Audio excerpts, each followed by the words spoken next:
Mas qual você acha que vai ser a consequência disso, então, dessa recessão? Que na Europa, você falou que a Brau já está instalada. Nos Estados Unidos já começou? Ou não? Já. Você acha que o mercado vai cair muito a ponto do pessoal, poxa, então é melhor segurar um pouco o aporte? Eu acho que é o seguinte, a gente fez um estudo outro dia no Global sobre mostrar o S&P normal e o S&P com o mesmo peso, que é o equal weight. Você vê uma boca de jacaré. Porque teve tecnologia que andou, quando você tira o peso disso, fica bem discrepante isso. A gente começa a ver que tecnologia não vai cair mais.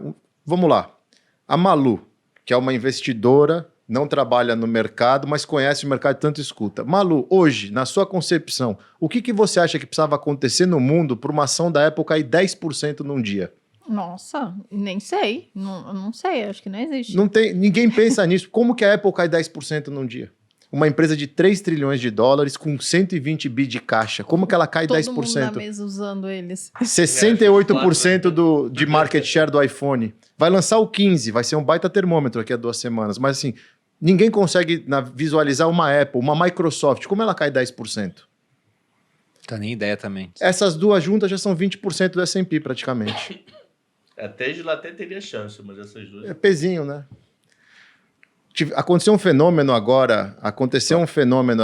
o mês passado, que foi a primeira vez na história que tivemos que fazer o QQQ, que é o índice Nasdaq, né, o ETF do Nasdaq, teve que fazer um rebalanceamento, porque a Microsoft, Apple, Nvidia, Google e Amazon estavam mais de 50% de peso, do tamanho que elas ganharam. Então a discrepância dessas 5 empresas, 50%? Tiveram que rebalancear tudo. Um ETF com 100 posições. 100 posições. Então, assim, tiveram que rebalancear tudo. Esse Brasil, né? O tamanho que essas empresas ganharam, e aí aquela pergunta, Apple cai 10% num dia? Microsoft cai 10%? E se cair, todo mundo vai comprar. Porque você vai falar, não, tá errado, eu vou comprar. É verdade. Então, isso evita essas oscilações de bolsa que a gente via no passado. Veio a crise de 2008, caiu 80%, 70%. Uma Apple não cai.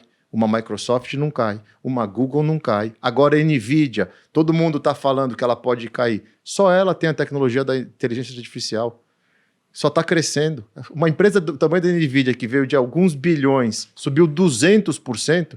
Uma coisa era, fizemos o IPO aqui dessa empresa pequenininha, ela tem 100 milhões, ela subiu 300%. Pô, valia 100 milhões. Não, ela já valia 400 ou 500 bilhões e ela subiu 200%. Então tem mais chance do Dow Jones sentir do que o Nasdaq. É. E já sentiu, porque você tira elas, ele está no 0-0 no ano. E aqui no Brasil, por exemplo, qual seria o impacto na opinião de vocês? Porque, poxa, se a gente olha dados aqui do Brasil, a gente acabou de ser surpreendido com um crescimento do PIB acima do esperado. Tudo bem que a gente também está com déficit, né? Comparado ao ano passado, por exemplo, praticamente espelhou. A gente teve resultado positivo no passado de 70 bilhões, está negativo 70 bilhões. É porque é difícil imaginar que lá fora a gente pode ter um percalço e o Brasil não sentir nada. Sempre que cai lá fora, por exemplo, a gente vai cair aqui por mais barato que esteja. Ou não. Na visão de vocês, o Brasil passaria meio que incólume, é um caso diferente. O Brasil hoje, para mim, ele está dependente muito mais de externo do que de interno. Esperando o chat me xingar. É complicado dizer isso. Mas é verdade. Nós tivemos 12 bi de saída em agosto. Aí vão falar, é Brasília. Não é Brasília, não. Esses 12 bi de saída para mim em agosto é China, que a China olha para o Brasil e vê uma grande fazenda, atrás tem uma empresa que tira minério e no mar tem um negócio chamado petróleo. É isso que eles veem. Commodities. Eles veem isso. Pô, China tem o mundo tem no Brasil, não dá 1% do que ele tem no planeta. Como investidor estrangeiro, né? Então, sei lá, europeu aplicando nos Estados Unidos aplicando na Europa e gringo aplicando aqui. Não dá 1%. Quer ver um dado curioso? Se você somar tudo que gringo tem no Brasil, não dá 5% do patrimônio da Apple. É bizarro. Então não é nada. Só que pra gente é grana pra caramba. Então, se o Brasil fizer o dever de casa básico... mas, pô, o ruído interno é muito mais pro local do que pro gringo. Não tem 1%. Precisa ficar com raiva disso quando a gente fala. Eu e ele já apanhamos em várias lives. Vocês são esquerdopata e bolsomita na mesma frase. É muito louco. Mas seguindo.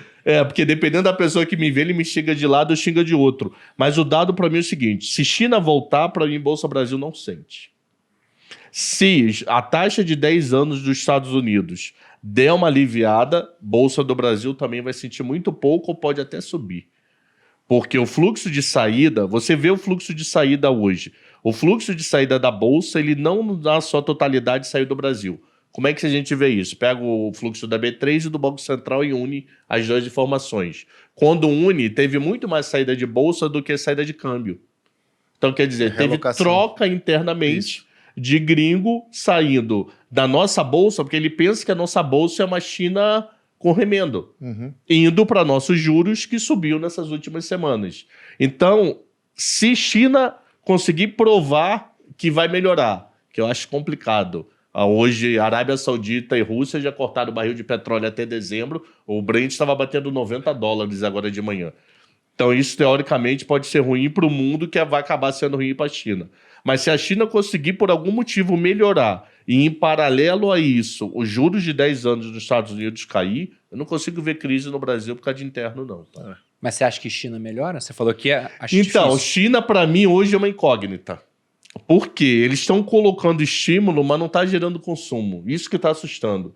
Sai hoje também o PMI chinês e o PMI de uma empresa privada. Dá para confiar no PMI chinês? Desse de hoje dá porque é de uma empresa privada, ligado ao HSBC, a uma universidade chinesa. Caixina. O Caixin. E ele veio também ruim. Então, ele veio com o setor de serviços negativo. Quer dizer, ele veio, na verdade, colado a 50, ele fez 50,1. Por que esse número é ruim? Porque China fazia lockdown até janeiro, pessoal. Até 7 de janeiro, você tinha lockdown na China. Eu entrevista sempre uma brasileira que mora lá, ela falou, para ir a mercado, ou vai eu, ou vai meu marido, isso até 7 de janeiro. 8 de janeiro eles descobriram que não tinha mais Covid e vai todo mundo pro mundo. Só que esse número está em níveis de dezembro. Então eles tiveram uma melhora e piorou esse número. Então isso é meu medo da China, que os estímulos ainda não tá rodando. Se esse estímulo não rodar, não pegar tração, a nossa bolsa não vai. Porque tem muito disso que o A Cabral bolsa falou. não vai. Para mim, a bolsa Brasil patina. O gringo. Mesmo com queda de juros aqui. Sim. Mesmo com queda de juros, aí vai ter que ser só local. Eu não sei se o local tem grana para isso. Punch. Muito gringo põe dinheiro no Brasil para espelhar a China. É um investimento indireto na China. Por quê? Somos os maiores exportadores para a China. Então eles vão comprar Vale, JBS, Klabin. E a nossa bolsa é uma bolsa confiável. Exato. Você Aberto. sabe que vai ser liquidada. Você sabe que o nosso Banco Central é confiável. Você vai fechar o câmbio, vai levar para os Estados Unidos, vai trazer a hora que China quiser. com governança. Você É diz Exato. assim, pô. Exato. O SG governança Exato. nosso. A gente tem essa perfeito, vantagem. pô.